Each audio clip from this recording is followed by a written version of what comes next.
Grand Rising, all kings and queens, all gods and goddesses, all beautiful people. I am Be Floss to God, and today I want to be speaking briefly about what to do when doubt seems to be taking over when it comes to manifesting your every desires. Alright? What to do when doubt seems to be taking over when it comes to manifesting your every desires. Now, when it actually comes to manifesting our every desires and having what people call blind faith, it can be very challenging at times, especially when you can see with the naked eye what is going on around you, right? And when you see that it seems to be no movement at all, but everything is always moving behind the scenes. All right. Now, what to do? How to overcome that doubt when it comes to manifesting your every desire is, according to Neville Goddard, he says in his lecture Divine Vision, right, when he talks about holding the vision and persisting in holding the vision, when he says 70 times 7, it doesn't actually mean 490 times that you have to keep repeating the vision, but I mean, even if it takes that, or more, you do it. But the 7 represents the sword, right? Meaning to keep the eye, to keep your third eye or the first eye, whichever one you want to call it, as focused as possible on the goal, right? So that you won't waver. Even if you waver, you get back on track and you stay focused, right? So, let's say you want to manifest a specific person, a certain amount of money, or something like that, right?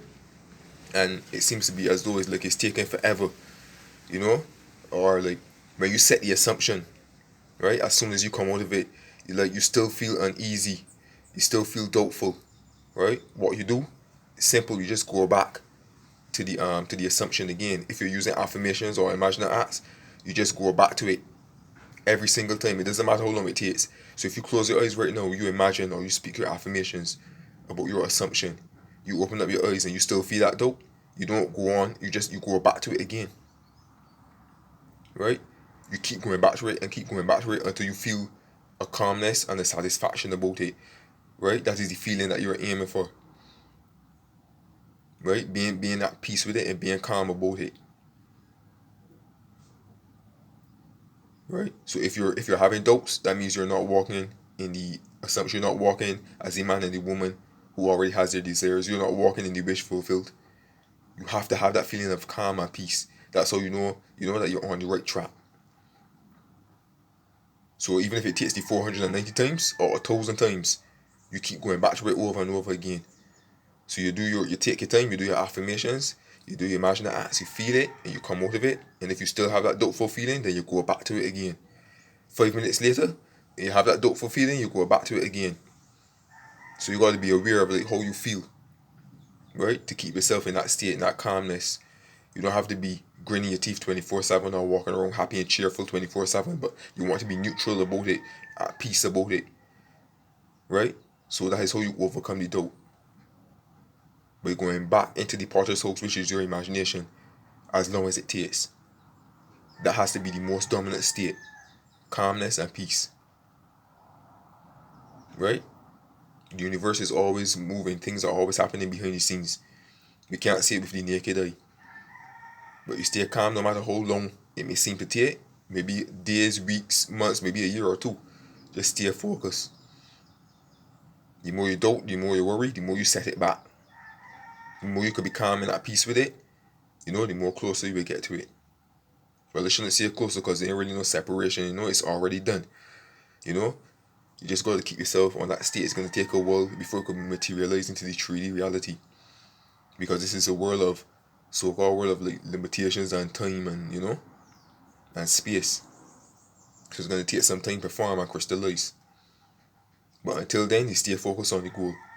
So don't let doubt overcome. You overcome it. But keep your mind filled, right? With the assumption that you already have whatever it is that you desire. Whether it's an ex, I don't care what it is, money, house, job, whatever. I've been faced with those challenges at times too, you know? And I started to question myself. But I kept persisting in it. And then things started to crystallize and materialize. So it helped to build confidence in me, that if this thing can materialize like that, and this other thing can materialize like that, then the so-called bigger goals, you know what I mean? It's doing the same thing. There's no difference. Just the time span. And we don't really have control over that to the saints. Right? According to Neville, I did it, I am doing it, and I will continue to do it until that which I have done is perfectly materialized in my world. I did it, I am doing it, and I will continue to do it until that which I have done is perfectly materialized into my world. Right? So you don't just do it once. You continue to persist in the assumption until you see it materialize in your world. The more you do it, the more you become stronger at it, the more faith you build, the more confidence you build. It's like anything you're doing for the first time, the more you do it, the more confidence you build. Right? So I just want to share those brief words on how to overcome doubt when it comes to manifesting your every desire. Alright? I am Beef Lost to God, sending you love, peace, joy, prosperity, and blessings, and do have a fantastic day.